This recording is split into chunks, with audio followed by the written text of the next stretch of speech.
Hey guys, so I listened to a bunch of your requests and a lot of you said to put subtitles in Spanish, so here they are.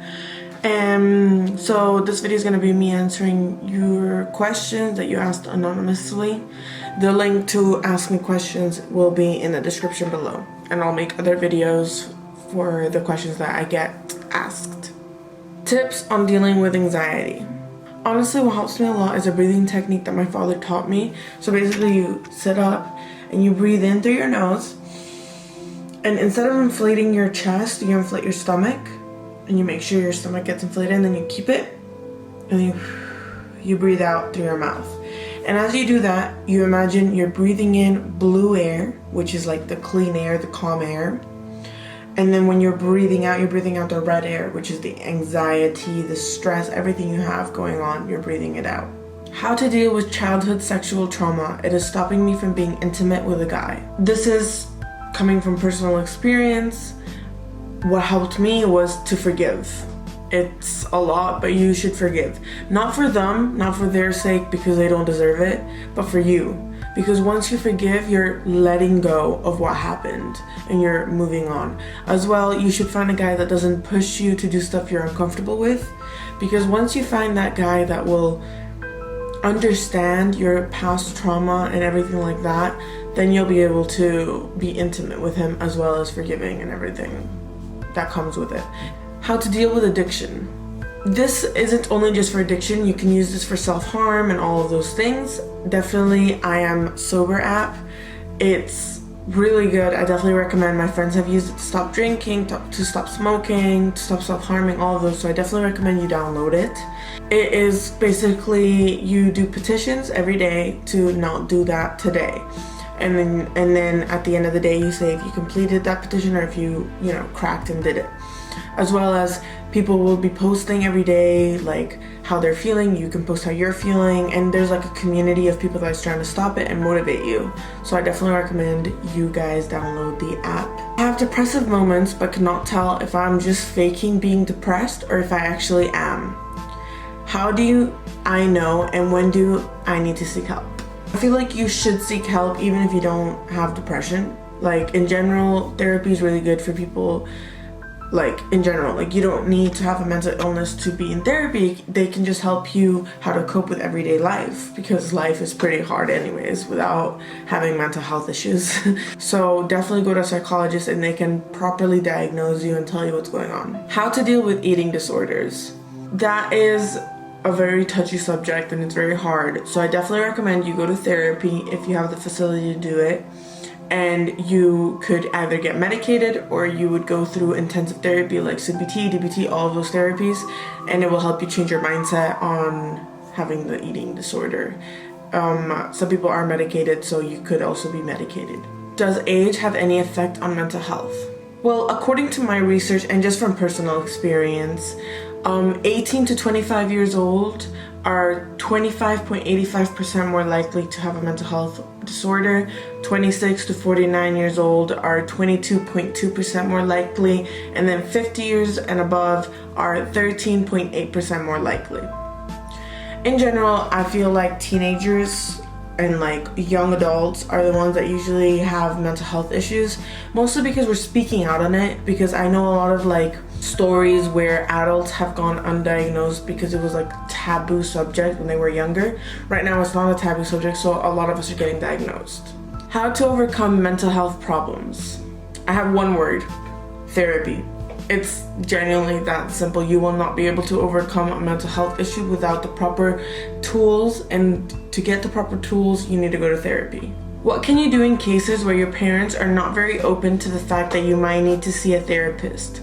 Where I am from, mental health issues are seen as shameful or basically non-existent. Honestly, I really understand where you're coming from. I have friends that go through that. I lived in a country where it was very like taboo, so I definitely understand where you're coming from. Honestly, my recommendation is to go to the counselor in your uni or school. Usually they're qualified enough to know if you should seek further help as psychologists or if you're okay with just a counselor.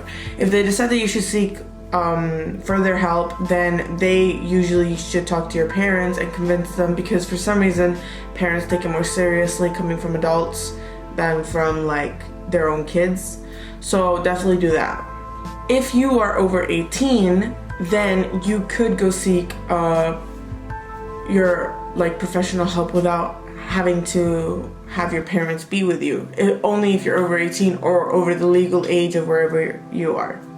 What is expected from a person who's in a relationship with a partner who has depression? Most people have no idea, and it is a shame. Have you met a person that has an idea? Honestly, yeah, it's pretty sad. A lot of people are very uneducated when it comes to mental health in general, but depression is very common, so yeah, they're very uneducated.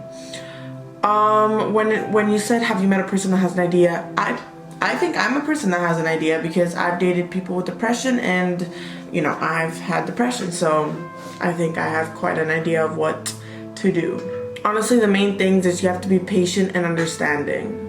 That's like the main of the main, because it helps a lot to have a partner that's patient and understanding, trust me. Sometimes you might be feeling like your partner that has depression is putting in less effort. That's not really the case. It's not because they don't love you or anything like that. It's usually because they're so drained, because I cannot explain how depression drains a person. Like, you genuinely have no motivation, no like strength to do anything. As well, you need to understand that there might be intimacy issues because of a medication that your partner might be taking, or the decreased in libido. Or libido. I don't know how to say it, but here's like how you spell it. They will need constant reassurance that you love them, because they'll always they don't see themselves as like worthy. A lot of people with depression don't see themselves like that, so they'll think that you're better off without them. So I definitely recommend you show them a lot of love and a lot of patience. How can you tell people you're mentally unstable? I personally believe that you don't have to tell everyone, because it's something private. It's not something to be ashamed of, but it's something private. You're not telling everyone family problems you're going through or stuff like that. So I don't feel like you should tell everyone about your mental health problem. But if you want to, that's up to you. It's your mental health problem. But I'm going to be giving you ideas of how to tell your friends instead. And you could do that to strangers as well. Basically, you should sit them down and say I'm mentally unstable. This is the mental illness I have. For example, with me, I sit my close friends down, and I've told them listen, I have borderline personality disorder. Please research about it. You can learn a lot from it and stuff. And they usually do research and actually bring this closer, because they understand more what I feel, and they try and avoid triggers and stuff like that. So it's pretty good. So definitely motivate them to research. You can even research with them, explain, and all that. What's the best way to help and support someone I know who suffers from depression? Show them a lot of love. Be patient and understanding. Again, I keep repeating it, but it's genuinely very important. You have to be patient and understanding. Main thing is, do not let them affect you. Their mood affect you, because once it starts affecting you, it's going to be like a snowball. It's going to go down bigger. So please don't let them affect you, because it will also make them feel worse if they see you get affected. As well, if you're going to help them, make sure you're going to stick by them. You know, it sucks when someone so important leaves you. It's happened to me, and it sucks. So please stick by them if you're going to help them. If you're not, then, don't put yourself through that, and don't put them through it. Hello, Andrea. Basically, I can't sleep at night, and I overthink a lot, and I become very worried and nervous. And then I start having problems with my breathing. All of this stuff happens to me before bed. Do you have any idea how I can get rid of this feeling? Well, there's the mindfulness app. I definitely recommend. It helped me a lot. At the beginning, it won't feel like it's helping you, but you really gotta keep doing it, and you'll get the hang of it, and you'll be able to do it. As well as meditating. I don't know if you meditate. You should meditate before bed. That can also help. For your breathing problem, again, the breathing that I said, breathing in and out for the anxiety, definitely do that. It helps me a lot when I'm going to go to bed and I start overthinking. Also try melatonin. It can help you sleep. It's a very natural substance, so you can get it at anywhere. So definitely try that as well. This might sound kind of dumb, but I started uni and I feel like nobody likes me. People have already made tons of friends and I have not made a single one. This in turn makes me feel very anxious and bad about myself and just demotivated. What do you suggest I do? Honestly, I get you. Like, I went through that. I felt like I hadn't found my friends, and I was crying to my parents saying, like, you know, like, I need to go home. I'm not fitting in, blah, blah, blah. And you know what? Sometimes I still feel it. It's very common. You're starting fresh, you're starting new. It's very common to feel like you don't have friends.